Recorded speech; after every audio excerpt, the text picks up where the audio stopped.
सभी मित्रों को प्रणाम नमस्कार। शनिवार के इस ध्यान और सत्संग के सत्र में आप सबका बहुत बहुत स्वागत है। फेसबुक में भी लाइव है, उसमें भी जो मित्र देख रहे हैं उनका भी बहुत बहुत स्वागत है। तो इसके पहले कि आज हम लोग एक बहुत ही सुंदर ध्यान करने वाले हैं, ये ध्यान के पहले दो छोटे छोटे प्रश्न हैं, इन पर मैं पहले बात कर लेता हूं। और मजेदार बात यह है कि आज जो दोनों प्रश्न हैं उसमें से एक प्रश्न है भक्ति के ऊपर और एक प्रश्न है ध्यान के ऊपर। तो आप बताइए कौन सा प्रश्न पहले लेना चाहिए, ध्यान का या भक्ति का? आप कैसे बता सकते हैं, आप तो चुप हैं। ठीक है, मैं पहले ध्यान का ले लेता हूं क्योंकि ध्यान से शुरुआत होती है और भक्ति में समापन होती है बात। तो सबसे पहले ध्यान का प्रश्न, ये प्रश्न पूछा है स्वामी दिव्य प्रेम जी ने गंगटोक से, सिक्किम गंगटोक से। कह रहे हैं कि स्वामी जी प्रणाम, ये कैसे जाने कि अंतर आकाश का अनुभव हो गया? इसको बतलाने के लिए कोई कृत्रिम वीडियो है तो कृपया बतला दीजिएगा। वीडियो न भी हो तो इस पर प्रवेश होने पर कैसा होता है ये विस्तार से बता दीजिएगा। और फिर उन्होंने ये भी लिखा है कि कहने के लिए यूं कह दिया जाता है कि अंतर आकाश 3 डायमेंशनल है, पर अनुभव में तो बिल्कुल नहीं आ रहा है और सारी दिव्य अनुभूतियां इसमें प्रवेश के बाद ही अनुभव में आती है। इतना समझ में भी आ गया है। जब भी मैं इसके बारे में चिंतन करता हूं तो मेरा सर चकराने लगता है। कृपया मदद करें। कर रहे हैं, मदद कर रहे हैं, उसी के लिए हम इधर हैं। तो देखिए, अंतर आकाश जो है, एक आकाश तो हमारे बाहर है, ये सबके अनुभव में तो ये भी नहीं है। मैं अभी जब कुछ बरस पहले एक शहर के कॉलेज में था तो एक आदमी ने मुझे पूछा, मैं चकित रह गया। उसने पूछा कि ये बताइए, आप पढ़ा रहे थे तो मैंने बाजू में सुना, क्लास कक्षा के बाजू में, कि आप कह रहे थे कि आकाश में जब बदलियां तैरती हैं, ऐसा कुछ हिंदी साहित्य में आप पढ़ा रहे थे, तो आकाश और बादल अलग अलग हैं क्या? ऐसा उसने पूछा। मैं चकित हो गया क्योंकि ये तो सब कॉमन सेंस की बात है, ये तो सामान्य बुद्धि का व्यक्ति भी जानता है कि बादल अलग है, आकाश अलग है। उस दिन मुझे पहली दफा पता चला कि बहुत से लोगों को तो ये भी अंतर नहीं मालूम कि बदली अलग है, बादल अलग है और आकाश अलग है।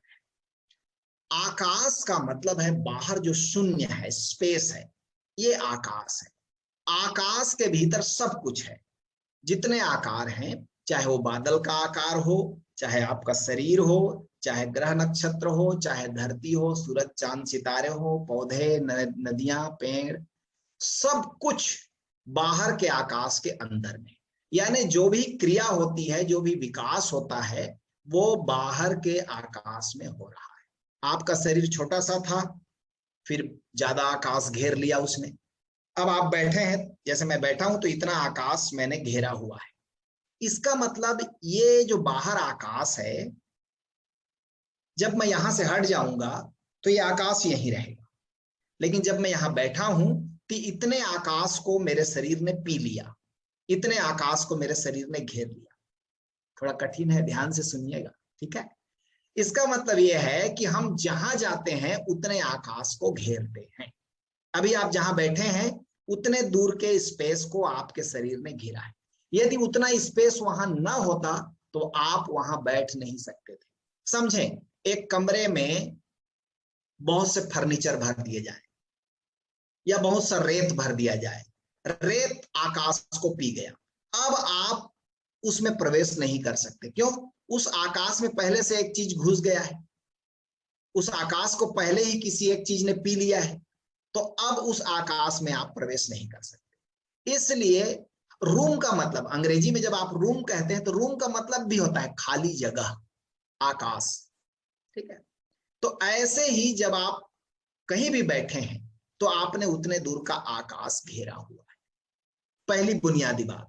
इसलिए सबसे पहले खोजना चाहिए बाहर का आकाश क्या है, किसे हम आकाश कहते हैं, इसकी समझ बढ़ाइए, इस पर मनन करिए। ये जो शून्य है, अभी देखिए जिस मकान में मैं बैठा हूं, आज से 2 साल पहले ये मकान नहीं था, तब भी यहाँ का आकाश यही था। फिर यहाँ बिल्डिंग बनने की बात आई, दीवार खड़े किए गए और दीवार के बीच में भी खाली जगह छोड़ी गई जिसको हम कमरा कहते हैं। कमरे में ही हम रह सकते हैं, दीवार मकान नहीं है। दीवार के बीच में जो खाली जगह है वो मकान है। इसलिए जब हम कहते हैं मकान बना रहे हैं तो उसका मतलब इतना ही होता है कि हम बाहर के विराट आकाश में से कुछ आकाश को सेपरेट कर रहे हैं, अलग कर रहे हैं। दीवार खड़े कर दिया, छत डाल दिया, अब ये जो बीच का आकाश है ये रहने लायक हो गया। बाहर का आकाश असुरक्षित था, बारिश होती तो भीग जाते, धूप पड़ती तो जल जाते, गर्मी पड़ती तो बेचैनी होती। बाहर के आकाश में असुरक्षा है।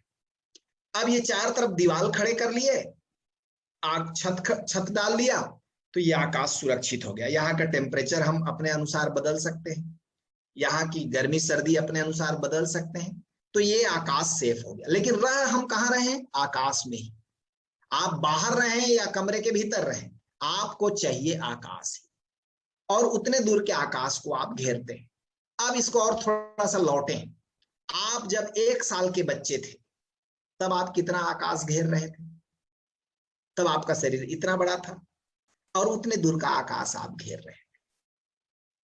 और लौटे पीछे, जब आप मां के पेट में थे, गर्भ में थे, तब आप कितना आकाश घेर रहे थे? तब मां के भीतर का जो आकाश है उसमें का एक छोटा सा हिस्सा आप घेर रहे हैं। आकाश के भीतर का आकाश और छोटा आकाश।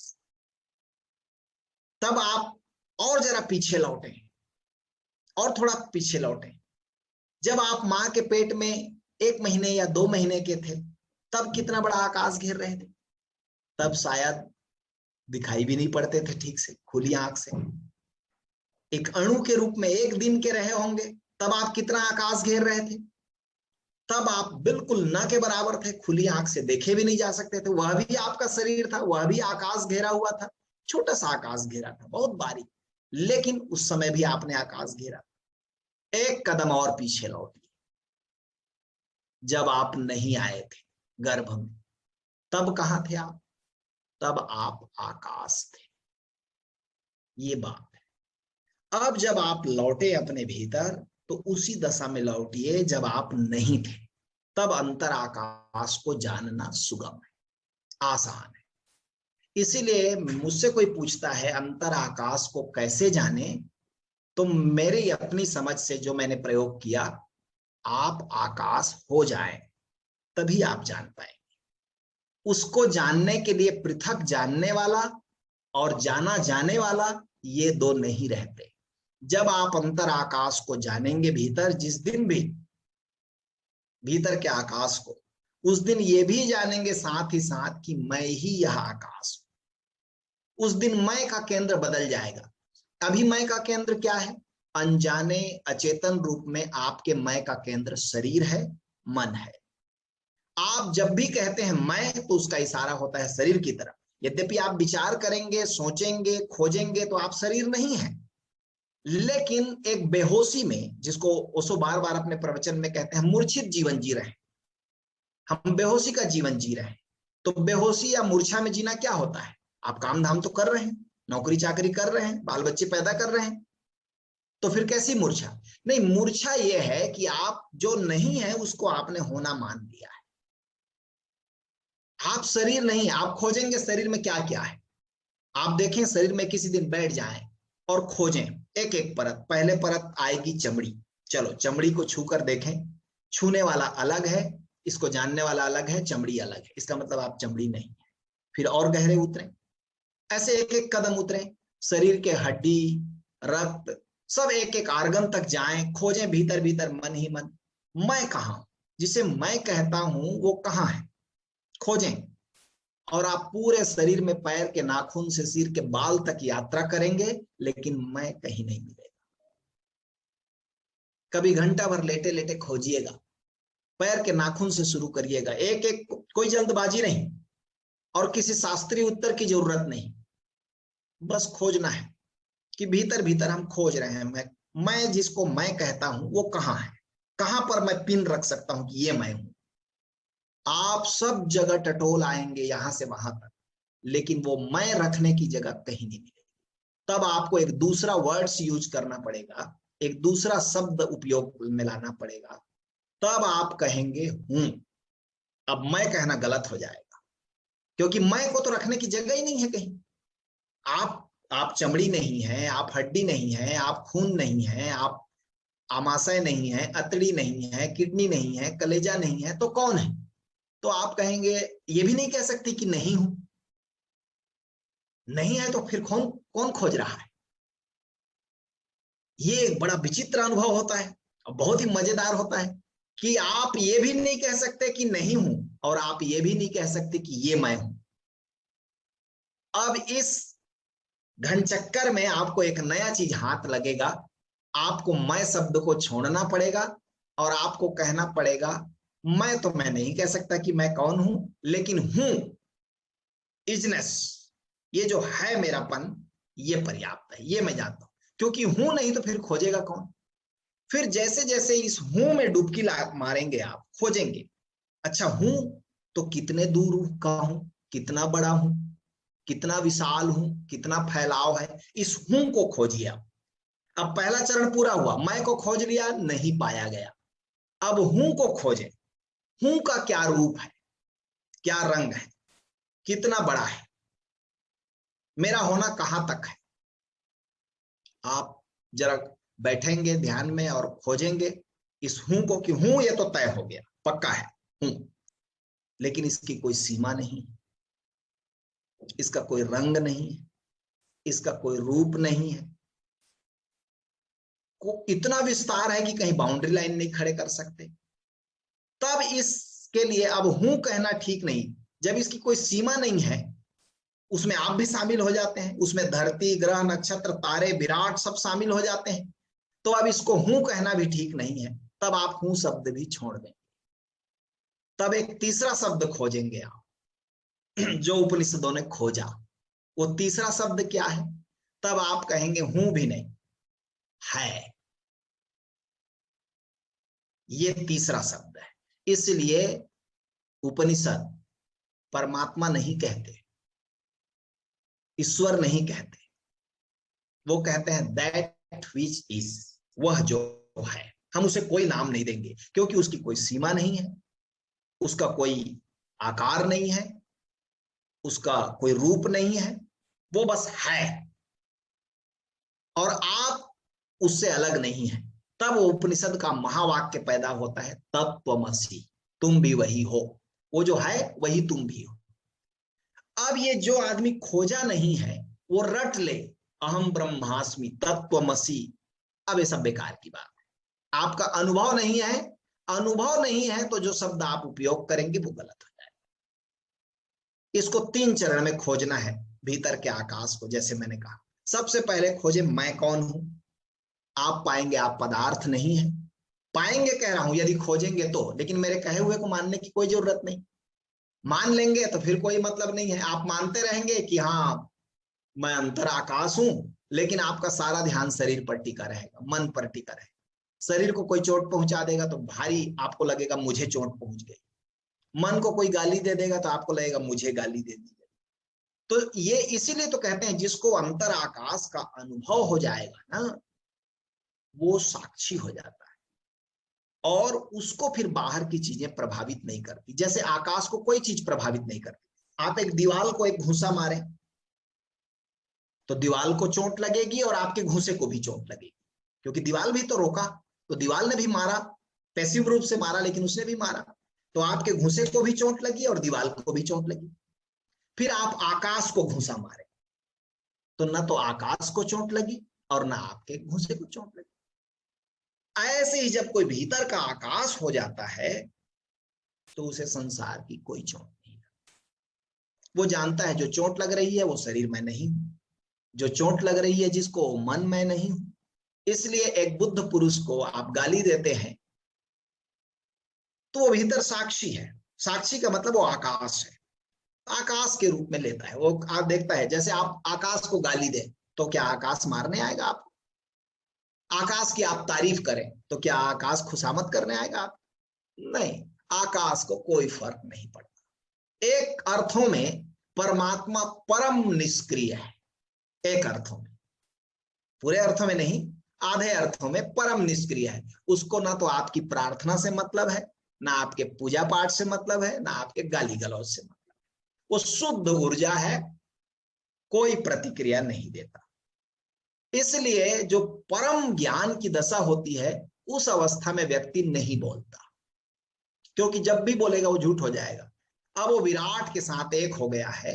एक हो गया है कहना नहीं चाहिए, एक था, इसे जान लिया है। इस जानने में उसका आचरण बदल जाता है, उसका व्यवहार बदल जाता है। अब वो शरीर और मन का उपयोग करता है एक यंत्र की भांति, एक मशीन की भांति, लेकिन वो सदा आकाश में स्थिर होता है, वो सदा आकाश की भांति होता है। इसलिए न उसको मृत्यु का दर्द होगा, न उसको फिर से जन्मने की चाहत होगी, न जीते रहने की चाहत होगी। आकाश सदा है, शाश्वत है, और जो आकाश के साथ एक हो गया है उसे किस तरह की चाहत और कामना भी यही खत्म होती है। आकाश होकर कामना खत्म होती है।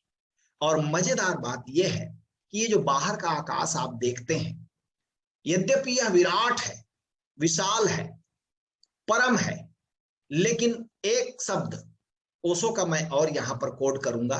ओशो कहते हैं भीतर के आकाश की तुलना में बाहर का आकाश छोटा है, भीतर का आकाश और बड़ा है, मल्टी डायमेंशनल है। क्यों? क्योंकि बाहर का आकाश को आप देख रहे हैं, इस बाहर के आकाश में आप गति कर सकते हैं, क्रिया कर सकते हैं, चल सकते हैं, उड़ सकते हैं, बाहर के आकाश में क्रिया कर सकते हैं। लेकिन जिस दिन आप भीतर के आकाश में जाएंगे, उस दिन कई आयाम और खुल जाएंगे। उस दिन आप ये भी जानेंगे कि ये जो भीतर का आकाश है, यही जीवन है, यही चैतन्य है, ये भी जानेंगे। अभी बाहर के आकाश में तो नहीं जानते, भीतर के आकाश में जाकर जानेंगे कि भीतर का आकाश चैतन्य। वही तो खोज रहा था पैर के नाखून से लेकर सिर के बाल तक। चैतन्य ना होता तो कैसे खोजता? बड़ी अद्भुत बात हो गई। चैतन्य ही इसलिए वो खोज पा रहा है भीतर। अब और भी गजब की बातें हैं। भीतर के आकाश में चैतन्यता तो है ही, और भी कई आयाम है। ओशोधारा के समाधि प्रोग्राम आप करेंगे तो 14 आयामों में तो बिल्कुल आपको अनुभव कराया जाता है कि क्या क्या है वहां। वहां न केवल वो चैतन्य है, बल्कि वो भीतर का आकाश, उसका एक गुणधर्म प्रेम भी, उसका एक गुणधर्म आनंद भी है, उसका एक गुणधर्म अमृत भी है, और भी बहुत सारे हैं। इसलिए मैंने कहा भीतर का आकाश और बड़ा है, मल्टी डायमेंशनल है। इसलिए हमारे देश में तो हजारों साल से लोगों ने सब भांति विचार करके, संतों ने, ऋषियों ने ये पाया कि जिसने भीतर का आकाश नहीं खोजा, मनुष्य का जन्म लेकर, शरीर पाकर, वो उस व्यक्ति का जीवन व्यर्थ गया। उस व्यक्ति का जीवन केवल खाने पीने और सोने में चला गया, और जो अवसर मिला था भीतर खोजने का, उसने मुफ्त में गंवा दिया। अधिकांश लोग मरते समय जो घबराते हैं, उस घबराहट का कारण यही है कि मिला था भरपूर जीवन, इतनी ऊर्जा दी गई थी हमको कि हम जान सकते थे भीतर के आकाश को, हो सकते थे भीतर के आकाश के साथ एक, लेकिन हमने मूर्खताओं में गंवा दिया। ये पछतावा, ये पश्चाताप मृत्यु के समय घबराहट बन जाती है कि अरे, जिस शरीर को हम सोचे थे रहेगा, ये तो छूट रहा है। जिस मन को सोचे थे हमारा साथी है, तो लुप्त तो हो रहा है। और शरीर और मन को ही आधार मानकर सदा जिए। अब आप कह रहे हैं कि स्वामी जी, जब भी मैं इस पर चिंतन करता हूं तो सर चकराता है। बिल्कुल चकराएगा, क्योंकि इसका चिंतन नहीं किया जा सकता, इसका अनुभव किया जा सकता है। क्योंकि इसी आकाश का एक टुकड़ा बुद्धि में सक्रिय है, तो एक टुकड़ा पूरे के बारे में चिंतन करेगा तो चकराएगा ही। इसलिए इस पर चिंतन नहीं करना है, आकाश होने का अनुभव करना है। कैसे करना है ये मैंने बताया, धीरे धीरे लौटना है भीतर। इसीलिए तो सारे धर्म कहते हैं महत्वाकांक्षा छोड़ो, कामना छोड़ो, चाहत छोड़ो, तृष्णा छोड़ो। क्यों? क्योंकि ये सब आपको बाहर ले जाने वाले हैं। आप महत्वाकांक्षी हैं, जीवन में कुछ पाना चाहते हैं, सफल होना चाहते हैं, अब आप भीतर नहीं आ सकते, अब आकाश छूट जाएगा भीतर का। आप बहुत तृष्णा से भरे हैं, ये पालूं, धन पालूं, पद पालूं, प्रसिद्धि पालूं, इन तृष्णाओं में है। अब ये बाहर आपको दौड़ाए रखेंगे, अब आपके पास इतनी ऊर्जा नहीं बचेगी कि आप भीतर गति करें, तो आकाश छूट गए। अब आप बहुत ऐसे बाहर के दौड़ की आदत बनी है जन्मों से कि बिना कारण के दौड़ रहे हैं, तो भी आप भीतर नहीं आ सकते, अब इतनी ऊर्जा नहीं बचेगी कि आप भीतर यात्रा करें। तो इसको समझना है कि जितनी ज्यादा आप बाहर के जगत से ऊर्जा बचाते हैं, उतने भीतर के जगत में, भीतर के आकाश में यात्रा करने की सुविधा होती है। अकारण लोग घर छोड़कर संन्यास नहीं लेते थे, अकारण जंगल नहीं भागते थे। कारण पीछे यही था कि यदि हम जगत के बीच में जी रहे हैं तो बहुत सारी ऊर्जा हमें खर्च करनी पड़ती है, और भीतर जाने के लिए ऊर्जा कम हो जाती है। ऊर्जा हमारे पास लिमिटेड है, या तो हम उसे बाहर खर्च कर दें या हम उसे भीतर की यात्रा में इस्तेमाल करें। इसलिए जो सन्यास है, वैराग्य है, इन सब के पीछे कारण ये नहीं है कि आप घबरा के भाग गए हैं, इसमें बुद्धिमत्ता थी, समझदारी थी कि मेरे पास लिमिटेड ऊर्जा है, लिमिटेड जिंदगी है, मैं 70-80 साल शरीर रहेगा, इतने समय में सारी ऊर्जा को लगा के मुझे भीतर का आकाश खोजना है। और भीतर का आकाश खोजना, मैं समझ सकता हूं आपके प्रश्न से, इतना आसान नहीं है। इसीलिए सभी शास्त्र पहले क्या न करो इस पर जोर देते हैं, कहां कहां ऊर्जा को तुम्हारा खर्च कर डालते हो इस पर जोर देते हैं कि इन जगहों में खर्च मत करना, ताकि तुम बचा सको भीतर की यात्रा के लिए। तो काम, क्रोध, लोभ, ईर्ष्या, द्वेष, मोह, इन चीजों पर यदि हमारा मन बहुत ग्रस्त है, हाँ, तो फिर भीतर के आकाश को खोजने के लिए ऊर्जा हमारे पास नहीं बचेगी। और भीतर के ही आकाश को संतों ने आत्मा कहा है, उसे ही आत्मा कहा है।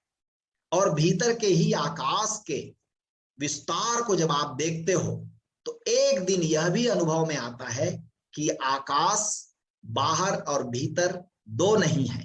जैसे कमरे के भीतर का आकाश, कमरे के बाहर का आकाश दो नहीं है, एक ही आकाश है। उस जब एक को जानते हैं तो आप परमात्मा को जानते हैं।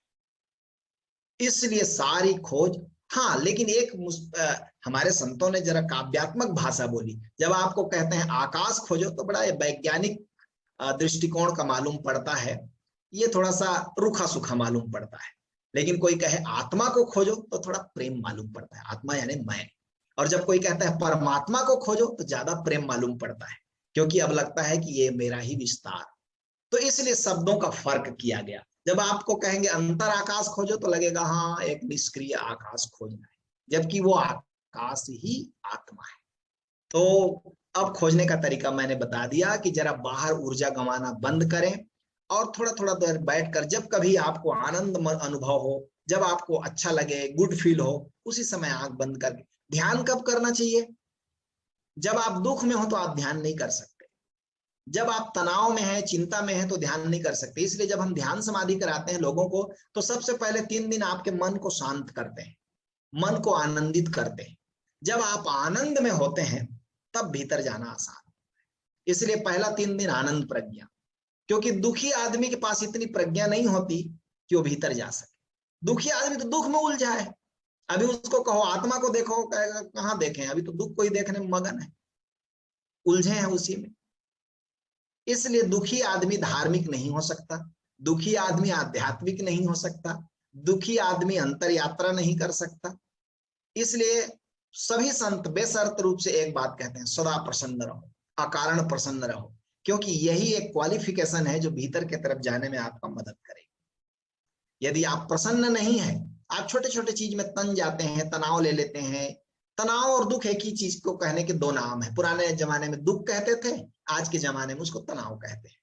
और ज्यादा पढ़े लिखे हैं और उसको महिमा मंडित करना चाहते हैं तो स्ट्रेस कहेंगे, थोड़ा मुंह को घुमा के, तब लगेगा कि कोई संपत्ति आपके पास है।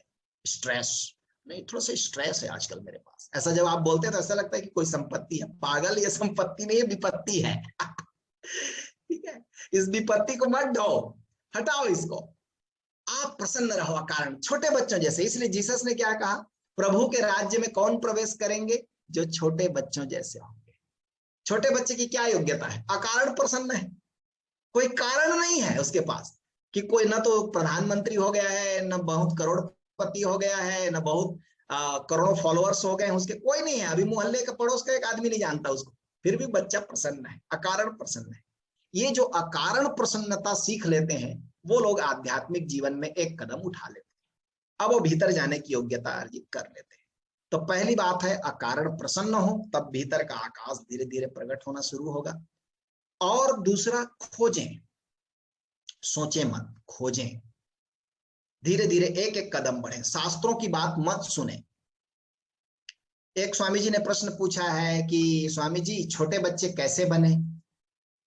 तो अब मैं ये तो नहीं कह सकता कि आपको कूट कूट के पीट पीट के इतना बड़ा बना दिया जाए तब आप छोटे बच्चे हो जाए। छोटे बच्चे बनने का मतलब है सरल, सहज होना। So called prestige, image, name, fame, इन सब चक्कर से बाहर आना, यही तो बड़ा त्याग है।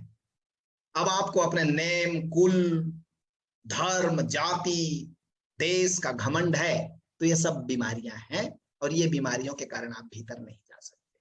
अच्छी, कई बार लोग बीमारी को भी महिमा मंडित कर देते हैं। अब ये आपने किसी के साथ तादात्म्य कर लिया कि मैं पुण्य भूमि भारत का निवासी हूं, तो हम सब चूंकि भारतीय ही सुन रहे हैं तो हम सबको भी अच्छा लगता है, हम लोग भी अप्रिशिएट करेंगे, हाँ हम भी पुण्य भूमि भारत के वासी हैं।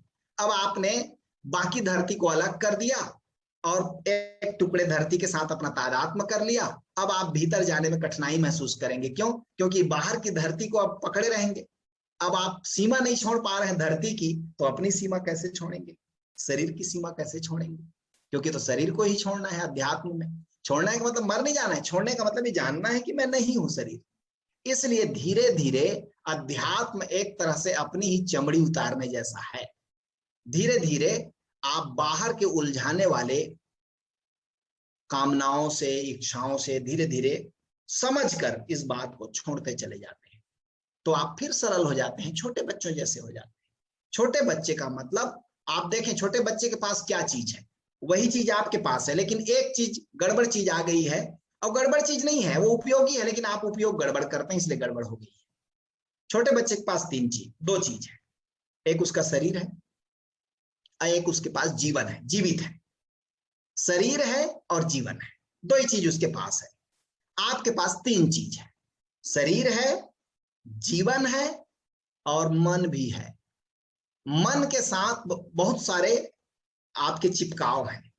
मन का ही बड़ा प्रकट रूप अहंकार है, अप्रगट रूप अस्मिता है, लेकिन मन है। अब ये मन हमें सरल नहीं होने देता।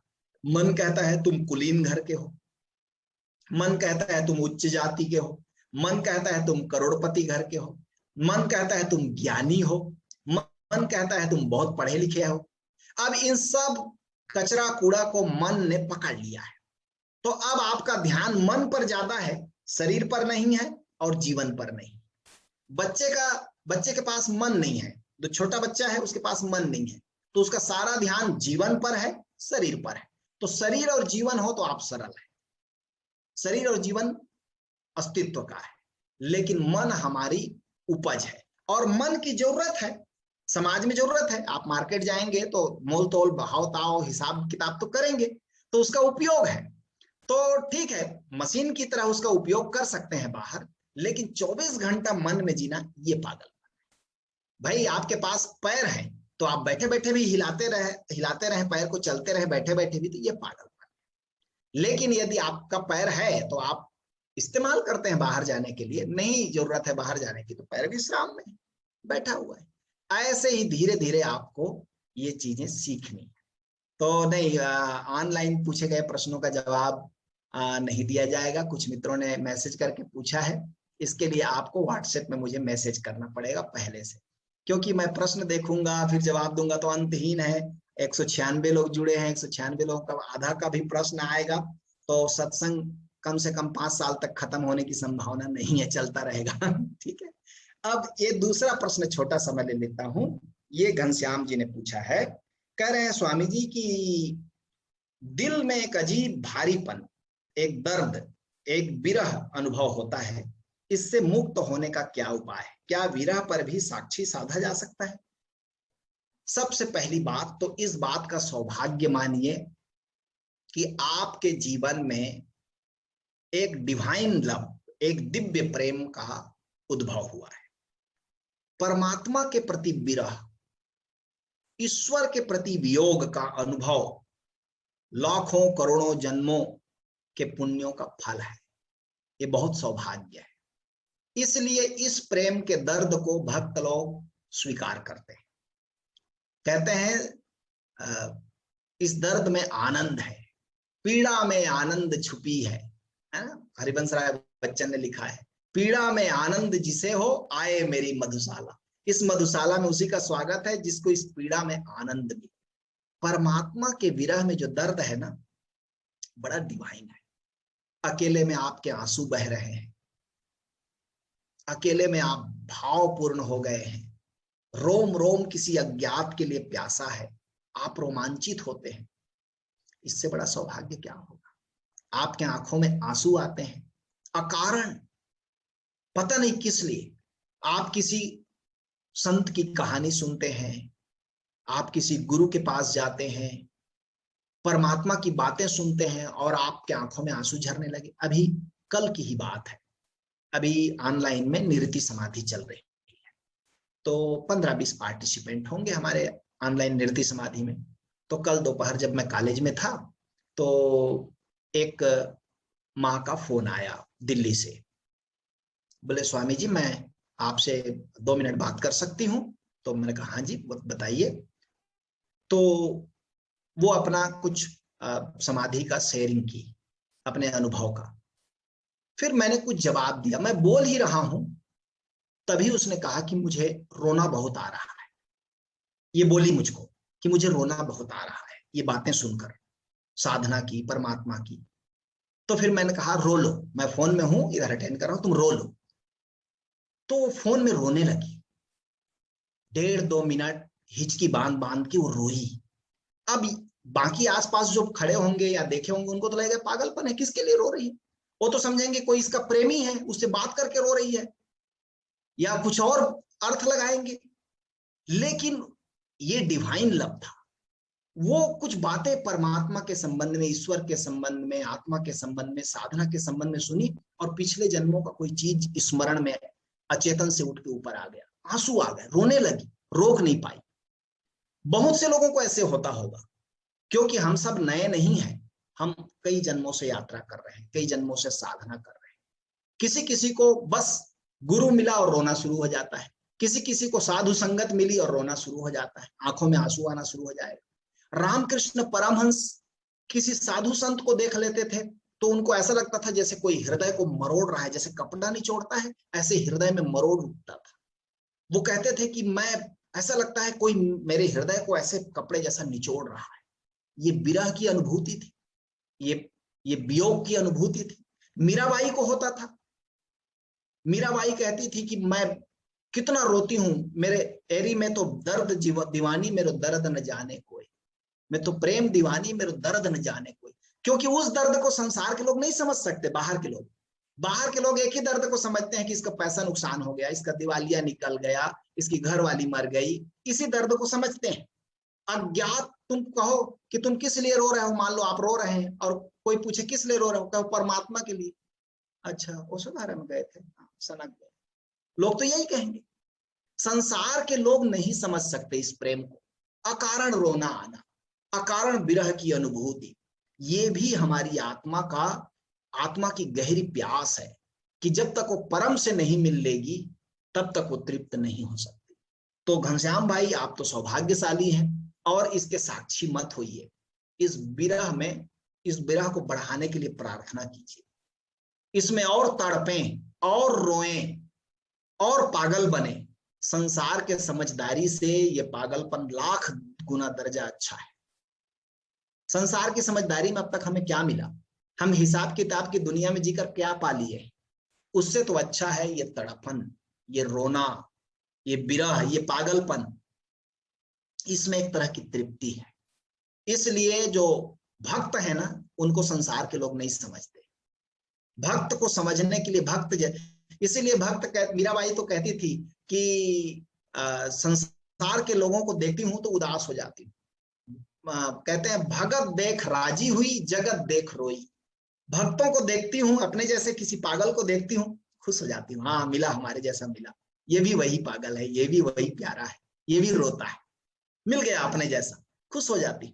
जगत देख रही है, संसार के लोगों को देखती हूँ कि किस किस में उलझे हैं और इनके हृदय में अभी रुदन तक नहीं प्रकट हुआ, विरह भी प्रकट नहीं हुआ, तो उदास हो जाती हूँ कि कितना अभागा है आदमी।